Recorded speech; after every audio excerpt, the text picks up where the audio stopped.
to be on top of your game when it comes to all these things. When is the right time to introduce your baby to a person you're dating? I have no say on this because I have no children, but I introduce my niece to everyone I meet. Really? But there's a time, I think during the weekend, I saw someone who looked like you. Hapa next gen, hata simbali. Kidogo nimfuate. Juu alikuwa na niece wake, and I see how you like spending time with your niece every single time. But I have something to say about this because I have friends who actually are single moms. And wamerudi soko, wameoga na kurudi soko. But guys, it's not easy. Especially if you have a son. It's never easy. They feel intimidated, especially to Aki. By the way, the men, they feel intimidated about having... To be a father figure of sorts. Exactly. Na kwanza akwe maybe 2 boys or something. Yeah. So this friend of mine has like 1 son.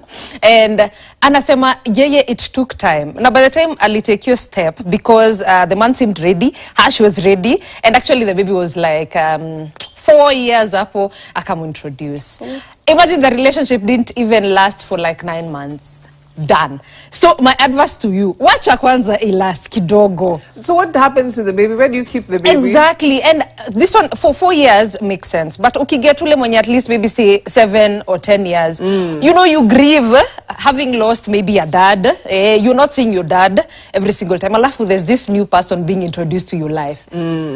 You need to adjust. So it needs to be gradual. Okay. So now, Leo, at least this is my friend, hang out, nini, but just don't bombard. That's very valid. Yes. My issue is people who don't admit that they have children when you're dating. And then they kind of keep it on the low down until you're further into the relationship. That's just personally very ridiculous. Hey, you as a man.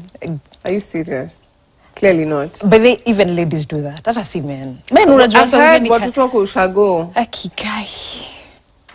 When will you make that will be the first I don't know. Is there a timeline? 1 year, 2 years, maybe never? You decide. Let us know. #ECAV Live. Yes. And as we're moving on to our next story. So we talk about the silent